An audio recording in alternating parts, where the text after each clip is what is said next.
Hi everyone, it's me again, VA Jessie, and welcome back to my YouTube channel. To those who are new here, my name is VA Jessie, and I provide work from home tips, sales and phone skills improvement, and anything related to virtual assistants. So if you want to get free tutorials or if you want to learn more about working from home, don't forget to subscribe to my channel and hit the notification bell so that you would always be updated whenever I release a new video. I am also a part owner of a local virtual staffing agency here in the Philippines, Telecrew Outsourcing, and we provide virtual assistants, lead generation, outbound sales, telemarketing services to different clients globally. We have been recently recognized as the top 3 call center agency on Upwork, and you can check our website. It's telecrewoutsourcing.com. So if you are a client looking to hire someone to help you with your outbound lead generation work, or maybe someone to do cold calling for you, or even customer service or general admin task or virtual assistant work, please email me at info@telecrewoutsourcing.com. So for today, we are going to talk about a really interesting topic, and this is, why do your virtual assistants leave? So I thought of creating this video because I have spoken to someone, to a client recently. He was asking me about the reasons, common reasons why his virtual assistants leave. And I had to go through different types of like possible reasons, potential reasons, and he was able to understand what he lacked and why his VAs left him. Some of them even left without even saying goodbye. And so I also wanted to share that, especially if you are a client who's thinking about hiring your remote staff. I know this is something that's really in demand right now, and the hardest part of hiring a freelancer or a virtual assistant is when you've trained them, you've invested time and money, and then after that, they would just be gone in a second, and you would be left with no choice but to hire another person again and to start from scratch, which is going to cause your business a lot of downtimes and delays, and it's not really good for your business and for you. So today I'd like to talk about 10 common reasons why your virtual assistants leave. Okay, so the first reason, it's very self-explanatory. Like, nobody in his or her right mind would remain working if they're not getting paid. This is the number one reason, because we are here to work and we're here to make sure that we're earning for our family and for ourselves and to pay the bills, right? We're not working for free. So if you have issues with paying your people or paying your virtual assistant, or you are paying them, but there's always a delay with payment, your virtual assistants would not be really happy with that, and there's a huge tendency that your VA would leave you. They might stick around for a few weeks after not getting paid properly, but trust me, that person's already looking for another opportunity or a better opportunity that would pay them on time and that would give them the right amount of money they deserve, right? The second reason why someone would leave you, of course, is if ever you are micromanaging them. The worst thing that you can do to your virtual assistant is make them feel that you don't trust them, okay? Because that's kind of what we get whenever a client is micromanaging us. So basically, it's not really good to micromanage someone or to basically control like every part of the work, even the smallest details. Like, it's okay to be very keen on some of the information and make your VA feel that you know what they're doing, but not to the point that you're being so controlling that your virtual assistant couldn't do her job anymore because she has to walk on eggshells, you know? Now, the third reason why someone would leave you is, of course, you're giving them too much work with too little pay. Okay, what do I mean by that? Like, for example, I'm hearing a lot of clients that are saying, like, I know that the rates in the Philippines are commonly at around $3 or something, and that's the going rate. And so I would like to hire someone with for that rate too.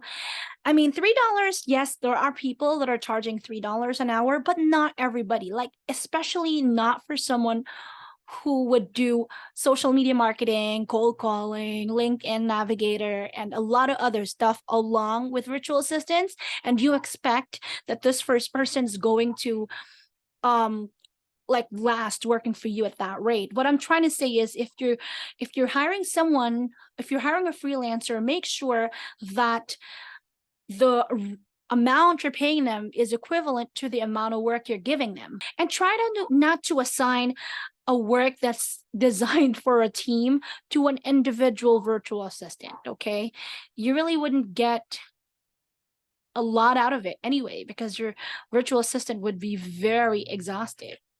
Another reason why your virtual assistant would leave is if ever there is a lack of recognition. So a virtual assistant expects to be like, to not just be known for his or her mistakes, right? We also would like to be acknowledged through our hard work. A client who's just always demanding without even recognizing the hard work of your VA, there would be a higher chance that your VA would leave and find a better opportunity. Because of course, someone hardworking and dedicated works because there's kind of a self-fulfillment to it. Recognizing their hard work and their contribution to your company means a lot to a person like that. Another reason why someone would leave you, or your virtual assistant will leave you, is if ever the job is not as described. So during an interview, it is expected for the client to go over the responsibilities and tasks of the freelancer. And as a freelancer, we would accept that offer based off of the discussion that we had, and we would hold on to that. And upon accepting the contract, and once we begin our job, we are expecting that we would only be doing what we've discussed during the interview. As soon as you change it, like as soon as you give us a totally different type of job, or different from what we talked about before, there would be a chance that your virtual assistant would leave you and find a different job. Because you see, virtual assistants or freelancers are applying, going on interviews for jobs they feel that would be a good fit for their skill set and experience and personality. Another reason is because someone is becoming a jack of all trades, master of none. So basically, someone who's been given too many unrelated tasks, that he or she is no longer being competent or effective in any of those tasks anymore, because he or she is being so exhausted and is doing too much unrelated responsibilities. So make sure that you're not overwhelming your VA, because they might get burned out. And by the end of the day, you want to make sure that they're productive, and they wouldn't be able to do their job properly if you're giving them too much. Okay, again, as I mentioned earlier, try not to give your virtual assistant an entire team's job responsibility, because you might think that you're saving money because you're maximizing your VA. However, it's not really the case, because your VA is not giving his or her full potential. Another reason is whenever there is no growth, okay, no coaching, no progress, and especially there's no increase in the rate. There are types of people who would want to have like value in their job, like they want to feel growth, they want to feel progress. Make sure that you're also providing valuable coaching to your virtual assistants, like from time to time, talking to your virtual assistant to provide input or upskilling, or maybe giving them different courses to make them be better at their job. That would be amazing. You see, when I was working with this brokerage in Michigan, he bought courses for us, and he had us join these courses, and he's paying us for the training. just so we can be better ISAs. And that's really great because I know how much these courses are. And it was like, I really appreciated that. And that's how I became really good at what I do as a real estate inside sales agent. And of course, if they are doing a great job, this same with the recognition part, you have to like show them that there is appreciation in a way that you would increase their rate. Investing in your people is actually super worth it. One of the common reasons also that makes a virtual assistant leave is if there is a lack in communication. A lot of clients feel like, when I hire you, like, just do this, just these are the leads, go ahead and call them, and then that's it. They wouldn't hear anything from their client. As a VA, I don't feel it's good that your client is not really communicating with you. That's when recognition would again come along. I don't even know if I'm doing a good job. I don't even know if you're happy because you're not talking to me. I'd like to get some feedback. I experienced this once. I'd had a client. He's really nice. He's really like, he's one of the best clients I ever had, but I had to leave him because I don't know. There's no feedback about all of the appointments I was giving him. And I know, even I'm just an ISA. I know for a fact that there are leads that I know he can close, but he wasn't communicating with me. I wouldn't hear from him for a month. And it's not really doing me any good because I don't know where I'm standing. But try to build that communication and ask your VA how they're doing. The next common reason is also the lack of motivation on the client's part. It's this comes hand in hand with the lack of communication. When you get yourself a really hardworking virtual assistant who would do everything he or she can to, meet your expectations, this person's going to expect the same from you as a client. For example, I was working with the same person that I told you about earlier who wasn't communicating with me. So I was setting all of those appointments up, right? I was really so hyped, and I was making sure that all of the leads are pre-qualified, and I'm sure that they are going to be a good pre-qualified lead for my client. I would give them to this guy, and then my client wouldn't, like, of course he wouldn't reply, and I wouldn't even know what happened. And then there was an instance that I know that this lead is really like, literally he wants to sign up and list the property. And I was asking my client about what happened. He was like, I don't know, I called him, he didn't answer. And so that's it. That's all you did? Like, I didn't say that. I didn't say that, but I was like, at the back of my head, so you were on your way, you called the client, he didn't answer, and that's it. You only called once, and then that's it. So I was just really frustrated about that because I know it could have been a sale for his team. It shouldn't have mattered to me because I was just an appointment setter. But whenever I'm working, I want to feel that there's value to each and every work that I provide. I felt like him slacking off is really like hindering the self-fulfillment that I gotta feel.